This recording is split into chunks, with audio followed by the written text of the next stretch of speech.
Hello mga kabibig, welcome back sa ating bagong YouTube channel. Ito ang pinakamaingay na YouTuber sa balat ng YouTube. Ako si Kabibig, maglabag-labag at with evidence. Naku po, ito na ang sinasabi natin. 2026 pa lang ay nagpaparamdam na ang administrasyong ito at mga kakamping, pati civil society, na takot sila na maging presidente si VP Sara. Kahit ang totoo, pilit nilang yung totoong istorya, yung realidad sa nangyayari sa Pilipinas, pilit nilang tinatago ito at pilit nilang iti-twist ang katotohanan para lang talaga hindi maging presidente si VP Sara Duterte. BBM admin at mga kakamping, inamin nilang takot na sila. Nakikita nila ngayon lang 2026, nakikita na nila kung ano maging epekto sa kanila kung si VP Sara ang tatakbo at mananalong presidente. Pati nga si Risa Hontiveros, napaamin na si VP Sara ang pinakamalakas na posibleng manalo sa 2028. Parang napaatras na yata si Risa Hontiveros kasi biglang nanahimik si Risa Hontiveros. Well, ang mga kakamping, ayaw kay Risa Hontiveros. Gusto nila si Leni Robredo. Kahit pa si Leni Robredo ang tatakbo, kabibig. Kahit mag-combine power si BBM at Leni Robredo, wala talaga. VP Sara.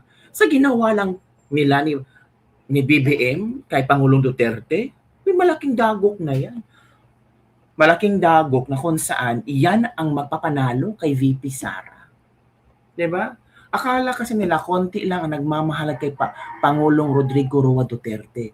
Akala nila marami ang susuporta sa kanila kung si Tatay Digong ay ipakukulong nila sa ICC.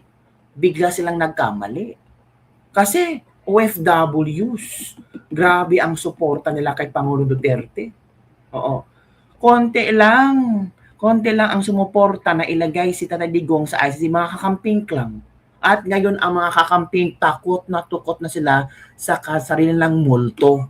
O eto kabibig ha, inamin ni Congressman Erese, isa itong dilawan at kakamping na parang ewan natin, well, at si Erese, ginagawa ang pagiging totoong Pilipino. Diba? Kabibig ha, share ko sa inyo ha. Wait for a while. I think this is not the one. Wait. Wait mo may kabibig ha. Hindi ito kabibig. Hanapin ko muna kabibig ha, yung latest news ngayon na grabe. Marcos admin, takot na maging Pangulo si VP Sara. Sabi dito, takot ang Marcos admin. Inakusahan ng isang mambabatas ang administrasyon ni Pangulong Ferdinand Bongbong Marcos Jr. na umano'y natatakot sa posibilidad na maging Pangulo si Vice President Sara Duterte sa 2028.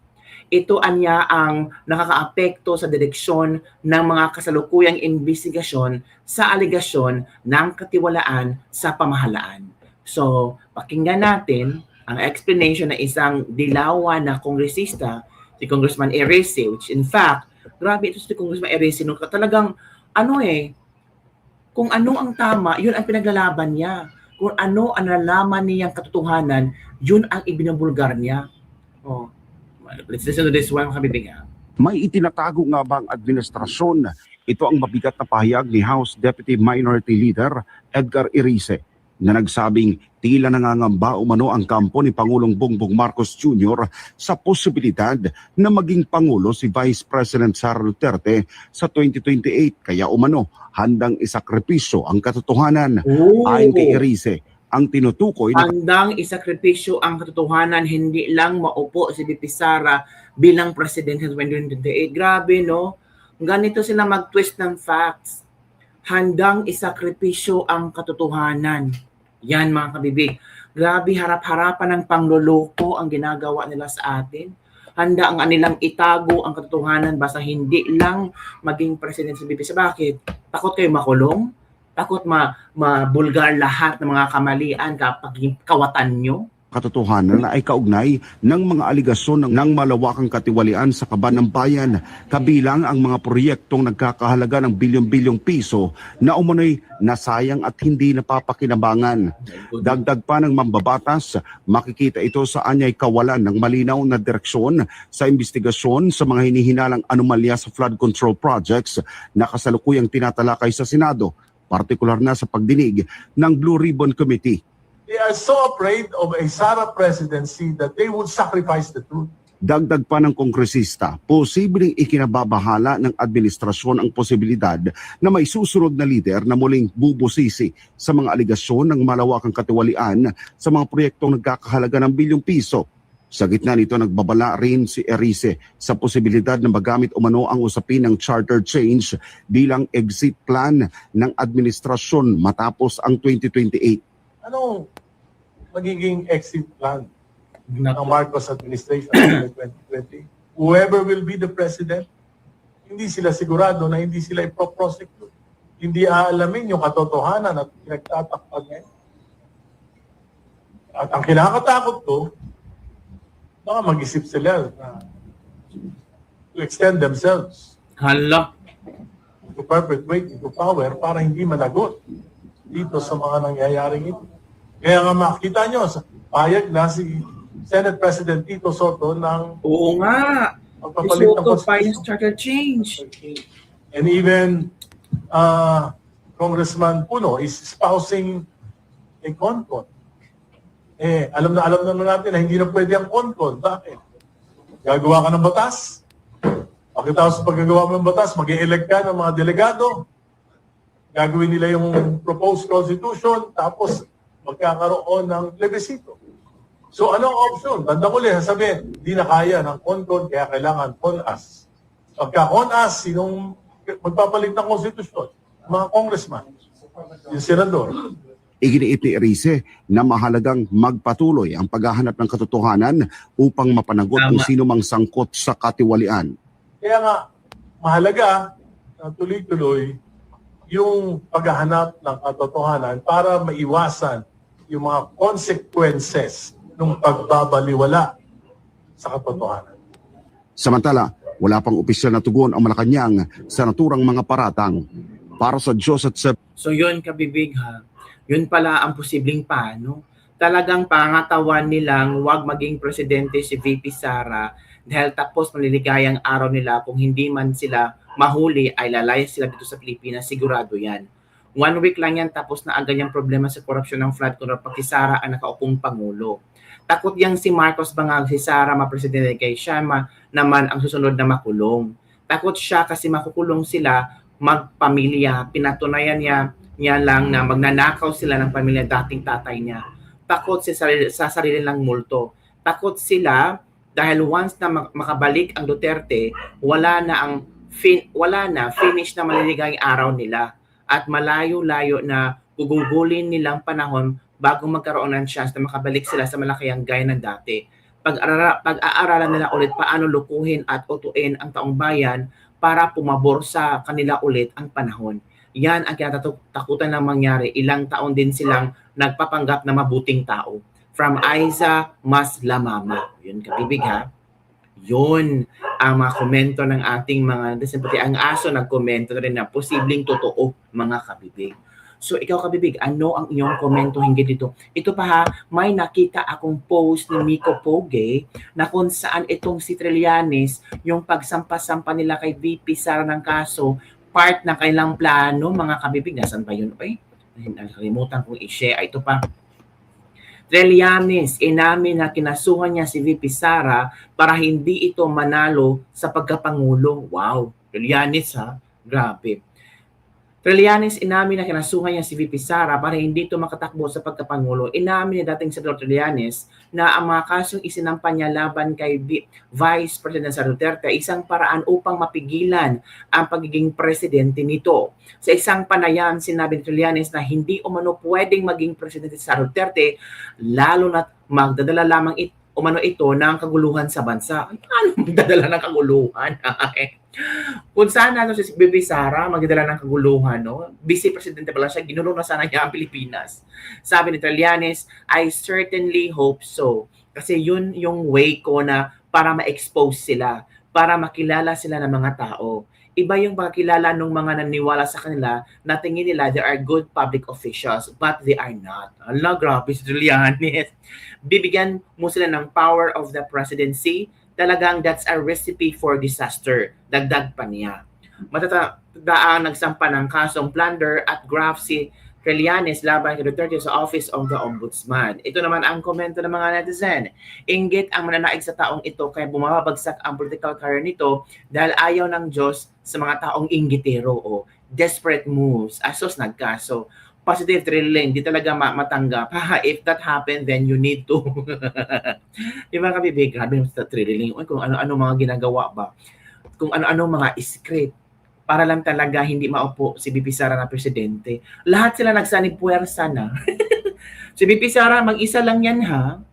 BP Sara mag-isa lang pero madaming mga supporters. While sila nagkumpul-kumpulan na, nag-unipink na, yung kakamping naging Marcos loyalists, Marcos supporters, yung mga artista, I'm sure gagamitin na naman nila na huwag iboto si Sara, ganito, ganyan. Pati ICC gamit na rin sa kanilang mga statements. Noong mga kakamping na artista, remember?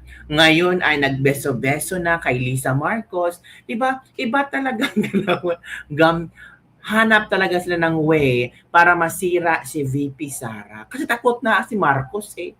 Takot na si Marcos. Ilang years na lang, 2 taon, 'di ba? At kung ano man mangyari kay Pangulong Duterte sa ICC, makakauwi man or hindi, lalong iingay ang pangalan ng mga Duterte. Lalong iingay ang pangalan ni VP Sara. At alam niyo ba kung ano maging consequence nito ng ICC? Lugmok ng ICC mga kabibig. I'm sure makakarama yan ng ICC at posibleng masasanction na naman ni Trump yan or baka wala. Baka mapasarado yung ICC na yan kabibig. Nako. If you're dealing with the devil and the demonyo, nako, babagsak ka talaga. Yun mga kabibig. So, ano ang iyong comment dito mga kabibig? Grabe, no? Takot na pala sila kay VP Sara. O, ito kabibig, ito yung mga photos ngayon kabibig na yung dating kakamping, nako, Marcos loyalist na apologist. Mga enabler. Sila pala totoong enabler. Ito, Risa, ito pa, Sharon, si Kiko, bakit nanggito ang pagmumuka? Pokwang, di ba? Sino pa to? Piolo ba to? Sino ba yan? Si Pinky Amador. Mga ano yan? Ito. Uy, ano nangyari? Ito si Edo Manzano at si Cherry Pie Picachi. Diba? Ito pa yung nag house to house para ikampanya si Lenny. Nang-interview pa to ng mga nasa market at trabaho sa palengke. Diba? Pero ito pa yung sabing, let me educate you. Pero bakit? Ano nangyari? Parang beso-beso na sila kay BBM. Ano nangyari? Biglang, biglang hindi ko bibig. Diba? Kaya nga, sabi nila, yung mga kakamping, yung mga amon nyo, yung mga idolo nyo, sila pala yung unang kainsuka. Diba? Kayo, pinagalaban nyo yung Mama Lenlen nyo, at tinan nyo ang Mama Lenlen nyo at mga kagrupo niya, wala na. Diba? Wala na talaga, iniwan na kayo ng reyna ninyo, ng mga alipores ni Leni Robredo, iniwan na talaga kayo. Alam nyo, ito lang obserbasyon ko lang, sa lahat ng mga supporters, may Leni Robredo supporters, may Marcos supporters, may kakamping, may dilawan, ito lang, DDS, isang grupo lang to. At until now, natili pa rin silang suportado nila si Pangulong Duterte. Meron ba kayo nakikita mga artista na noon ay DDS, biglang liko o nagiging kakamping, nagiging Marcos loyalist, Marcos supporters? Wala, no? Pati nga mga vlogger, ay yung ibang vlogger. Yung ibang vlogger na natapalan ng pera, of course. Pero yung ilang mga vloggers na solid talaga na Duterte. Si Direk Daryl Yap, solid Duterte talaga yan. Diba? Sino pa ba? Si Amy Marcos, kahit ano na nangyari sa kanyang kapatid, solid pa rin siya. Diba? As in, grabe, mga OFW, konti lang yung mga kakamping Pilipin. Pero yung, halos mga OFW, solid DDS pa rin. Kahit anong binabato nila kay VP Sara in confidential funds, and Mary Grace Piatos, wala effect. Diba? Kahit pinakulong nila si Tata Digong sa ICC, sabihin nila, Digong, walang effect talaga ito sa mga supporters ni Pangulong Duterte. Hindi pa rin sa niwala ang support sa Pangulong Duterte na ganito, ganyan, mga sama, mga Duterte. Hindi.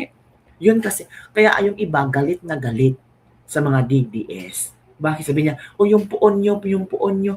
Kasi hindi nila mababago ang prinsipyo, ang paniniwala, at ito pagmamahal nila sa mga Duterte. Kaya galit na galit sila. Bakit? Kasi sila, mababago ang kailang, kasi sila, lunok, kain suka kasi sila kain suka kasi sila. So, talagang magagalit sila. Ano ba to? Sobra naman nilang dahihan. Kasi, naniwala kami na, nakikita namin, kayo, kain suka. Yan lang kami, Big. Marcos admin, parang takot na. Gusto na magtago sa saya ni Imelda Marcos. Baka kung ano ang mangyayari. Basta mga kabibigon. Sa 2028, there will be a sudden change in the Philippine government. Sana walang chat siya, CONAS, and so on and so forth. Kasi wala silang last resort babaguhin na ang konstitusyon o di kaya uupo sila pa rin. Sana hindi mangyari yung kabibig. Mga kabibig, don't forget to like, subscribe, and share this video. Bye everyone, see you next time.